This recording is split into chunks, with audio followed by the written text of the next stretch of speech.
السلام عليكم مشاهدينا الكرام أينما كنتم في برنامجكم قوارير، وفي عدد جديد من برنامجكم. هذه المرة سنتكلم عن التنمر.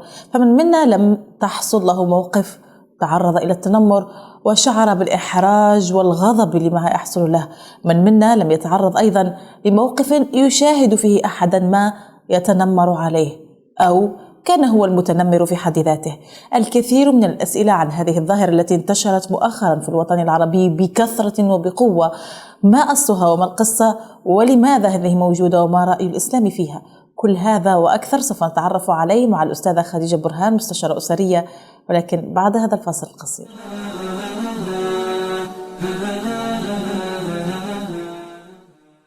مرحبا بك أستاذة خديجة برهان، مستشارة أسرية ولايف كوتش في الحياة، معنا في هذه الحلقة. أهلا وسهلا فيك أستاذة نورة، حياك الله في برنامجك المتميز قوارير. بارك الله فيك أستاذة خديجة. في السؤال الأول، ما هي ظاهرة التنمر في الأساس؟ طيب، ظاهرة التنمر في الأساس كما هو يقال هي مسألة تتعلق بالأذى الذي يصدر من الأشخاص تجاه أشخاص آخرين، وهذا مع الأسف الشديد صار الآن ظاهرة، سمينا احنا ظاهرة لكثرته ولوجوده بكثرة، وأنه التعامل معه أساسا أصبح والسيطرة عليه أصبح قليل، نجد صعوبة في السيطرة عليه وضبطه. فهو شكل من أشكال الأذى الذي يمارس من الأشخاص إلى أشخاص آخرين، سواء كان هذا الأذى على شكل ألفاظ أو أذى جسدي أو تصرفات أو تمييز إلى آخر هذه التصنيفات. ما هي أنواع التنمر الحاصلة التي نراها حاليا؟ أنواع التنمر التي نراها تنقسم تقريبا إلى التنمر الإلكتروني أو التنمر الجسدي أو التنمر اللفظي أو التنمر العرقي، إذا قسمناها إلى 4 أقسام. لكن طبعا تحت هذه الأقسام يوجد أشياء كثيرة جدا في داخلها أو أساليب كثيرة جدا يمارس من خلالها التنمر. أستاذة خديجة، أيضا بما أنه عرفنا أنواع التنمر، ما هو أصلا أسبابه ولماذا الناس تتنمر؟ أسباب التنمر عندما نقيس مسألة التنمر، أولا يجب أن نرى هل التنمر هذا يحدث في الفئات العمرية الصغيرة أم في الفئات العمرية الكبيرة. في الفئات العمرية الصغيرة نحن نسميه أصلا التنمر هو شكل من أشكال الأذى أو الأذى، بغض النظر كيف هو الأذى وفي أي جهة هو موجود. عندما يكون مع الأطفال الصغار في البيئة التي يتواجدون حولها، مثلا في بيئة المدارس يكثر فيها هذا النوع من الأذى، يجب أن نرى ونفرق هل هذا السلوك سلوك تنمر أم هو سلوك طبيعي جدا يمارسه الأبناء أو الأطفال في المدارس مع بعضهم البعض لإثبات القوة، بسبب النشاط الحركي، بسبب الواقع الذي يعيشونه. لذلك لا يصح أن نحن نطلق على أي سلوك يمارسه الآخرون أنه تنمر، خاصة الصغار. لكن عندما يأخذ التنمر شكل الأذى المقصود، مثلا شد الملابس، الضرب، الركل، السب، السخرية، محاولات تخريب الممتلكات التي يمارسها بعض الأطفال أو الأبناء في المدارس، هنا يجب أن نتوقف قليلا ونرى أن هذه ظاهرة الآن، ظاهرة التنمر أو ظاهرة ممارسة الأذى تجاه الأشياء التي من حولنا، يجب أن نقف عندها ونبدأ بمعالجتها. عند الكبار يمكن أن نطلق عليه تنمر، لأن الكبير كبير بالغ وعاقل وراشد، معنى ذلك أنه يقوم بممارسة الأذى عن قصد وترصد وتربص. لا نستطيع اليوم أن نقول هل هو بسبب مشاكل نفسية، هل هو بسبب، إنما يجب أن نأتي أساسا فكرة ممارسة الأذى من أين جاءت. هل هي كفكرة ومفهوم مقبول بالنسبة لهذا الشخص الذي يمارسه في بيئته، أم هل عنده مفاهيم خاطئة في مسألة الأذى؟ بعض الناس يرى أن ممارسة الأذى، نحن نطلق عليه تنمر أو ممارسة الأذى، يرى أن هذا نوع من إثبات القوة، فهو لا يرى أنه تنمر، إنما يثبت قوته وتواجده في هذا المكان. لكن طبعا هذا كله يندرج تحت الأذى أو التنمر الذي يمارس، بغض النظر عن ما هو مفهومه بالنسبة للشخص الذي يمارسه. أستاذة خديجة، قلتي أنه هناك تصرفات من الأطفال لا يمكن أن نؤولها أنها تنمر. كيف نستطيع فعليا أن نفرق بين هذا التصرف للطفل ما أنه تنمر أم يكون فقط لإثبات ذاته أو غيرها؟ أولا يجب أن نرى الحالة السلوكية بالنسبة للأطفال حسب فئاتهم العمرية. في الفئات العمرية المبكرة التي هي قبل مرحلة المراهقة يمارس الأطفال هذا النوع من السلوكيات، القتال، خاصة الأولاد يعني وليس الفتيات. يمارسون في المدارس العراك والخصام والنشاط الحركي العنيف، هذا يتناسب مع كونهم أو يعني الصبية أو أولاد. مجتمع الأولاد يعتمد على إثبات من هو الأقوى ومن هو الأفضل. إثبات هذا الشيء في هذا المجتمع بشكل فطري جدا يكون بإثبات القوة التي يفهمها الأولاد هي استخدام العضلات. نحن مثلا يجب أن نلتفت لهذا الأمر أنه خطير إذا أصبح سلوكهم يعني وصل إلى حد الإضرار السيء جدا المبالغ فيه وليس المستوى الطبيعي جدا.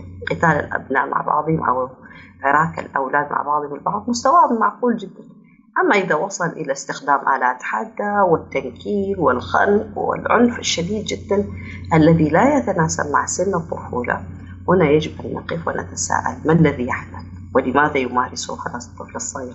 معنى ذلك أنه قد رأى هذا العنف يمارس في المنزل ولم يقف أحد عنده فيرى أنه عادي جدا وأنه طبيعي أن يقوم بهذه السلوكيات في مجتمع الأولاد.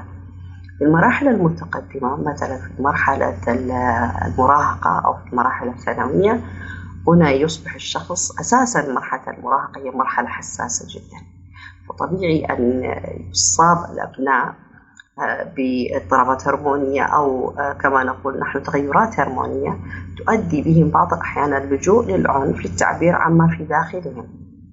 طبعا أيضا هذا ليس مبرر، لأنه التربية والتوجيه التي يتلقاها الأبناء داخل البيوت وفي المجتمعات التي حولهم يمكن أن تقلل من آثار هذه التغيرات الهرمونية، فيصبح المستوى الذي يمارس فيه هذا الولد النشاط البدني القوي جدا محدود ويمكن السيطرة عليه.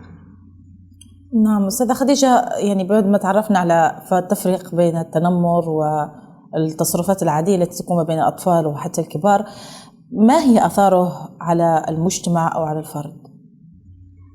طبعا آثاره شديدة جدا، يعني تخيلي أن يصاب الشخص بالتنمر طوال الوقت، سواء كان تنمر على لونه أو على عرقه أو على ثقافته أو على مستوى المعيشة أو مستوى المادي، يهز ثقته بنفسه فيؤدي إلى فقدان ثقته بنفسه ويؤدي به إلى الانكماش والعزلة على نفسه وعدم الرغبة في الاختلاط بالآخرين، ويصبح يقلل من قدر نفسه فيصير عنده غضب يعني غضب داخلي كامل يفرغه على من حوله، وبعض الحالات قد يصل إلى الرغبة في الانتحار. نحن نستغرب الآن أن نجد أبناء صغار يرغبون في الانتحار أو أنهم قد انتحروا.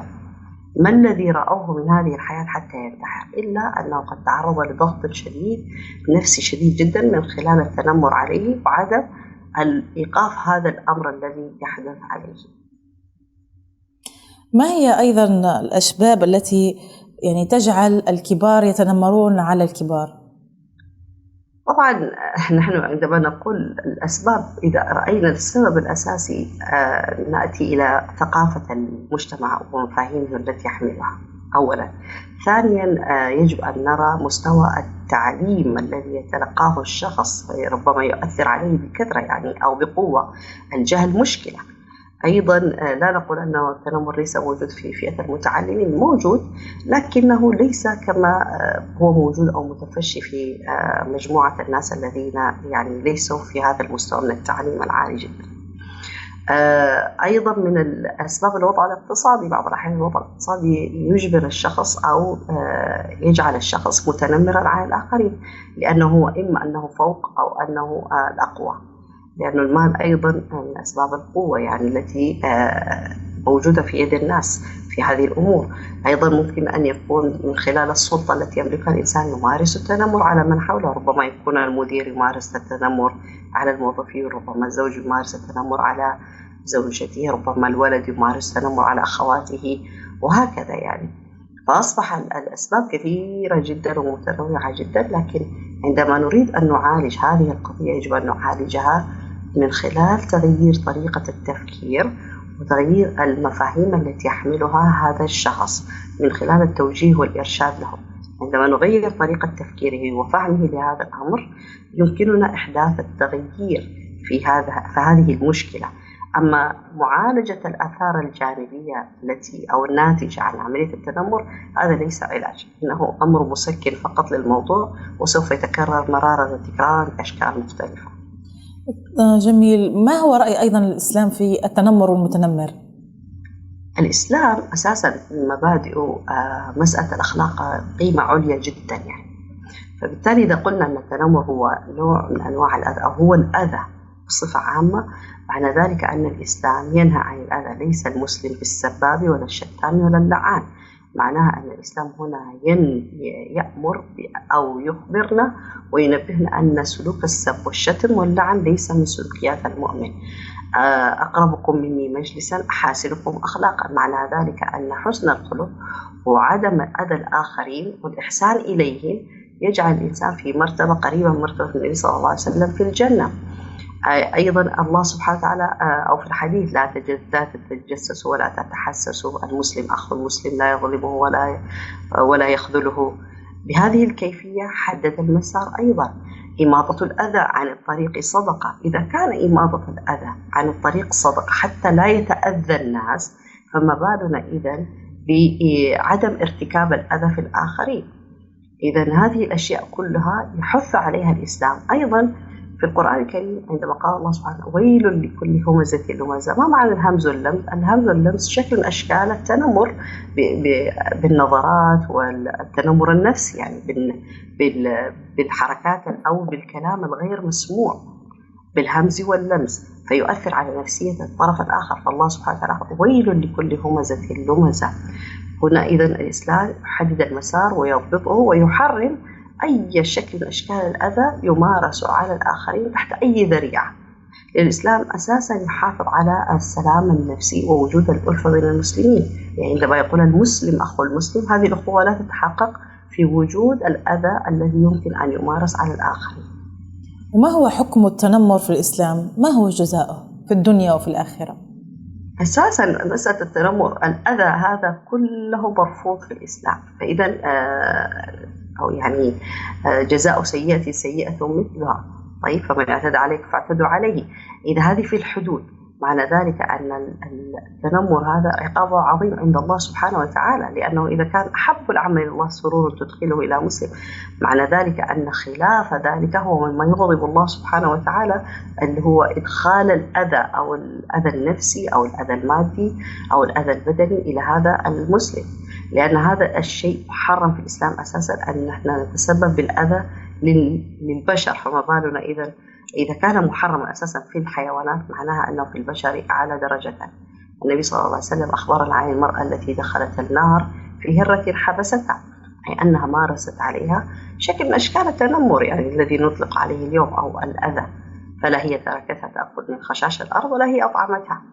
وإذا معناها ما الذي يحدث بمقابل أن نتسبب بهذا الأذى لإنسان عاقل ومسلم أيضا، معناها أنه صحيح. عقابه عظيم عند الله سبحانه وتعالى. صحيح، سينال عقابه في الدنيا وفي الآخرة. شكرا لك أستاذة خديجة، ولكن علينا أن نذهب إلى فاصل وسنواصل. ابقوا معنا أعزائي المشاهدين، سنعود بعد هذا الفاصل.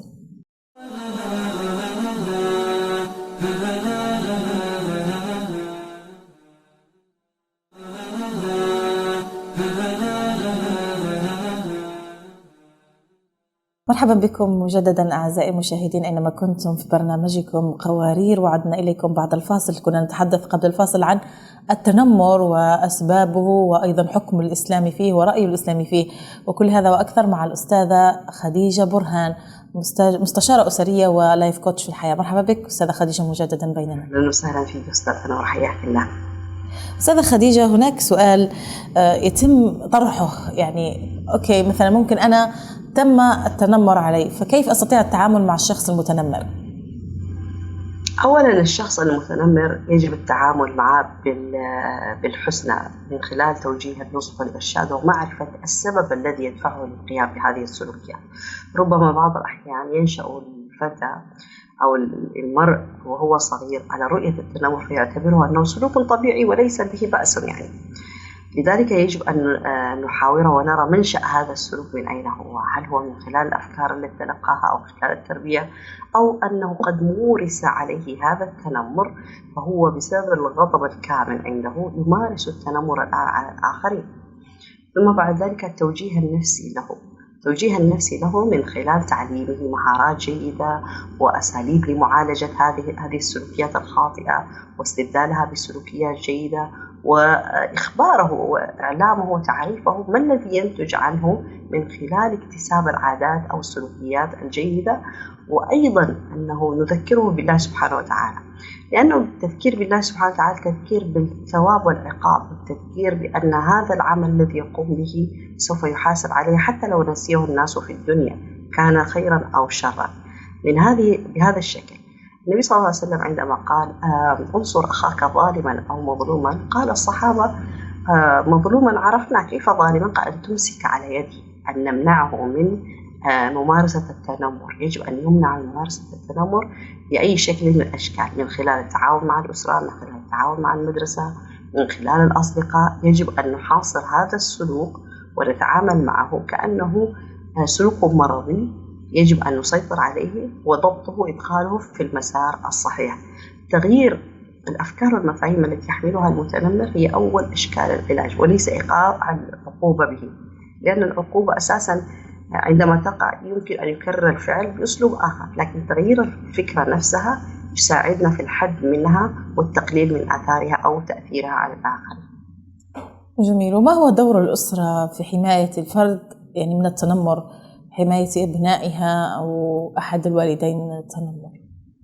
أولا إذا الأسرة قامت بواجبها في مسألة التربية من خلال توجيه الأبناء وملاحظة سلوكياتهم وتوجيههم وتربيتهم منذ البداية على أن إذا رأينا أنهم يمارسون التنمر إيقافهم عند هذه المرحلة، أو إذا رأينا أنه قد مورس عليهم التنمر تعليمهم كيفية التعامل مع هذا التنمر بحيث لا يؤثر عليهم ولا يؤثر على الآخرين، نستطيع أن نضبط هذا السلوك. لكن تساهل العائلات في هذه الأمور والنظر لها أنها تصرفات صبيانية وأنها أو أن نفسهم قصير في مسألة التوجيه والإرشاد والملاحظة أدى بوجود هذه المشكلة وظهورها على السطح. لذلك يجب أن يقوم العائلات والأبوين بالذات بواجباتهم ومسؤولياتهم من خلال التربية والتوجيه وملاحظة أي سلوك مخالف للسلوك السوي للمسلم، متمثل طبعا في التنمر والتوجيه والإرشاد أبنائهم والتدخل عند حدوث ذلك. إذن معالجة المشكلة عند المتنمر وتقوية سلوك الذي يقام عليه التنمر من خلال توجيهه وإرشاده وتعليمه كيفية الدفاع النفسي من هذه السلوكيات التي تمارس عليه. أستاذة خديجة، بما أنه المتنمر هو سلوك مكتسب، يعني كيف يصبح أو يكبر المتنمر ويصبح ما عليه؟ عند السكوت عنه. من أمن العقوبة أساء الأدب. لم يتم معالجة الموضوع منذ البداية، تم تجاهله وتصغيره وتهميشه فأصبح عنده يكبر هذا. وعندما يرى المتنمر أن الناس تتجنبه فهو يشعر أنه أصبح قويا ومؤثرا فيتمادى ويتمادى ويتمادى، لم يجد أحدا يوقفه عند حده فيكبر الإنسان وعنده هذا السلوك متأصلا. لكن من البداية الوالدين أوقفاه عن هذا السلوك والمجتمع والمدرسة والأصدقاء ورأى نتائج ما يمارسه من التنمر سوف يتوقف تماما. لكن عندما نحصل على النتيجة التي أرغب فيها في السيطرة وفرض القوة سوف أستمر في هذا السلوك، لأنه ما الهدف أساسا من التنمر؟ هو إظهار القوة والتأثير على الآخرين. إذن أنا بإيجاد ردة فعل معاكسة تماما أقتل هذا الأمر من البداية. أستاذة خديجة، هل يمكن أن يكون طفل متنمر؟ الطفل في أي فئة عمرية، عندما نقول أطفال صغار لا يمارس التنمر، إنما يمارس سلوكا فطريا طبيعيا يعني، لكن الطفل أساسا لا يميز أن هذا خطأ وهذا صواب أو هذا صحيح أو هذا غير صحيح أو هذا مناسب أو هذا غير مناسب. لا يستطيع التمييز. من يستطيع التمييز هم الوالدين. لذلك لا نستطيع أن نقول أن سلوكيات الأطفال الصغار هي تنمر، إنما هي سلوكيات طبيعية. هذا ما نراه أيضا في الحيوانات الصغار، عندما تلعب فهي تمارس قوتها وسيطرتها فقط، لكن التهذيب والتربية تأتي من خلال الوالدين. نطلق هذا اللفظ على الشخص البالغ والعاقل الذي يعرف ما الذي يقوم به ولماذا يقوم به. جميل. وهل يعتبر أيضا التنمر يمكن أن نسميه أو نصنفه في خانة أنه مرض نفسي؟ مرض نفسي أنا لا أعتقد أنه مرض نفسي. في الغالب الأشياء السلوكية هذه ليست أمراض نفسية، هذه يعني نحيلها إلى المتخصصين إذا رأوا أنه أعراض معينة لأمراض معينة، لكن في الغالب هذه أمراض سلوكية أو تصرفات سلوكية خاطئة وتحتاج إلى تعديل وبيان، لأنه التنمر هو أذى. إذا لماذا يمارس الشخص الأذى؟ ما الذي حدث أثناء التنشئة، أثناء النمو، أثناء العلاقة مع الوالدين، مع الأصدقاء؟ ما الذي حدث في حياته حتى يمارس هذا السلوك؟ الإنسان بفطرته لا يحب الأذى ولا ممارسته، لكن الآن أصبح الوضع مختلف تماما، أصبح وضعا مكتسبا ومما يراه من الآخرين، ذلك لا نستطيع أن نقول عليه أنه هذا سلوك مرضي يحتاج تدخل الطب النفسي والأدوية النفسية لتعديل السلوكيات. أستاذة خديجة، أيضا هناك يعني صرنا نشاهد حاليا أنه كل مثلا ما تقول حتى مزحة أحيانا يعتبر تنمر، فكل شيء يؤول إلى أنه تنمر، أنت تتنمر علي، أنت تتنمر علي. ما سبب هذا الخوف والفوبيا؟ أعتقد الناس عجبتهم هذه الكلمة تنمر يعني، فيستخدمونها في أي شيء دارج لهم يعني، حتى نحن نعاني من هذا الأمر، أي شيء تنمر تنمر تنمر يعني. حقيقة أنا حتى لا أعرف يعني لماذا الناس يستخدموا هذا اللفظ. هل هم معجبين باللفظ الجديد؟ هل بالفعل يدركوا معنى هذا اللفظ الجديد؟ هل بالفعل يشعرون بالتنمر، أن الشخص يقوم بالتنمر عليهم، أم هو فقط لتسليط الضوء على هذا الأمر؟ صحيح. أستاذة خديجة، أيضا أحيانا يكون المتنمر لا يعرف أنه يتنمر على الآخرين ويظن أنه يمارس سلوك عادي وحق طبيعي، فكيف يستطيع المتنمر أن يعرف بأنه يمارس التنمر على الآخرين؟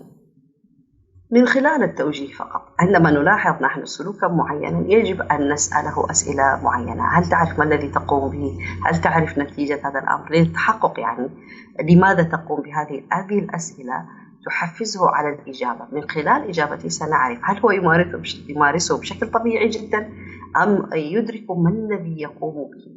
هنا نقول دائما نحن عندما نريد أن نحدث تغيير يجب أن نغير طريقة التفكير، يجب أن نصحح المفاهيم. نحن قلنا أن التنمر بعض الأحيان في مفاهيم بعض الناس هو إثبات للقوة والتفوق، فبالتالي لا يعتبره تنمرا، يعتبر أنه شيء طبيعي لأن في بيئته هذا ما يراه وما يمارسه. يعني الإنسان في النهاية ابن بيئته. لن تجد في عائلة سوية منضبطة يخرج ابن لهم متنمرا، لا يمكن هذا الكلام يعني. لأن نحن أبناء بيئاتنا يعني، فيجب أن نتشكل حسب البيئة. فالمتنمر يعطينا دلالة على البيئة التي أتى منها، فهنا نستطيع أن نعدل من سلوكياته وتصرفاته من خلال تصحيح المفهوم الذي يحمله. جميل. وكيف نستطيع علاج المتنمر؟ لأن هناك أحيانا تنمر يصل إلى درجة لا تطاق ولا تحتمل على الوسط المحيط به، فيتم إحالته إلى مرحلة العلاج من هذا السلوك السيء. فكيف يمكننا أن نعالج الشخص المتنمر؟ والله شوفي أستاذة نورا، نحن في الإسلام يعني كل شيء له ضابط شرعي، يعني العين بالعين والسن بالسن والجروح قصاص. إذا أساء أو ضرب أحدا آخر فهو الحق له، يعني القصاص للذي ضرب أن يضرب، يعني يأخذ بحقه. لكن نحن هذا الشيء لا يطبق، لذلك المتنمرين أصبحوا كثر يعني. لماذا لا يطبق؟ لأنه الأفضل دائما أن نتخذ طريق السلامة بدون إيقاف الظالم عن فعله. لكن عندما يرى المتنمر أنه سوف يلاقي جزاء فعله سوف يتوقف، إذا لم يجد سوف يستمر ويتفنن وينوع أساليبه التي يمارسها في التنمر. ربما يبدأ التنمر بالكلام فقط، ثم سوف يتطور ويصبح تنمره يدويا جسديا يعني، ثم يتطور إلى اجتماعيا، ثم إلكترونيا، ثم يصبح محترفا. إذا يجد سؤال ما هي نتيجة التنمر التي قام بها؟ هل حصل على العقوبة المناسبة حسب سنه ووضعه أم لم يحصل؟ بعض الأحيان أشكال العقوبة هو الهجران، أو كما نقول نحن الحصار النفسي، يعني العزل. عندما نعزل هذا المتنمر ونمتنع عن الكلام معه وممارسة أي نشاط معه، نوقفه نحن عند حده ونضبط سلوكه. لكن يتنمر ثم نصاحبه ونماشيه وكأن الأمور لم يحدث فيها شيئا، هذا يجعله يستمر ويستمرئ فعله. إذا كما نقول من أمن العقوبة أساء الأدب. جميل. أستاذة خديجة، أحيانا تصل آثار المتنمر عليه إلى فقدانه لثقته بنفسه، إلى الاكتئاب في أحيان كثيرة، يعني كيف نستطيع أن نعالج المتنمر عليه؟ أولا كما قلنا في الأساس تغيير المفاهيم. يجب أن يفهم المتنمر عليه أن هذا الكلام لا يعني، ونرفع مستوى ثقته بنفسه بإخباره ليس عن مميزاته إنما بإخباره لماذا يقوم المتنمر بهذا السلوك، ما الشعور الذي يحمله في داخله، لماذا يفعل هذه الأشياء. إخباره ما الذي يحدث من حوله يجعله يشعر بالأمان أنه ليس المعني بهذه السلوكيات، إنما هذه تفريغ، أنه شخص يفرغ عليه هذا الغضب فهو ليس معني بهذا الشيء. ثم تعليمه وتوجيهه كيفية التعامل مع هذا الأمر بالحسنى، وإذا استلزم استخدام القوة في بعض الأحيان لحماية نفسه فقط. إذا وضع المفاهيم السليمة وزرعها وتشجيع المتنمر ورفع ثقته بنفسه، هذه من أهم الأشياء. ولكن لا نقبل نحن أن ينكمش المتنمر وأن يصدق ما يقال فيه وأن يضعف، لا، إنما يجب أن نعزز القوة لديه، القوة النفسية والقوة البدنية، ونرفع ثقته بنفسه ونطلقه، لأنه يجب أن يحدث التغيير أيضا من خلال سلوكياته المعاكسة. شكرا جزيلا أستاذة خديجة على هذه المعلومات القيمة وعلى هذه الحلقة الشيقة. استفدنا كثيرا من المعلومات التي قدمتها، وكيف يمكن أيضا علاج المتنمر عليه من أجل تعزيز قوته والثقة بنفسه. شكرا لك أستاذة خديجة. شكرا لكم مشاهدينا الكرام أينما كنتم. وصلنا لختام حلقتنا لهذا اليوم. إلى اللقاء.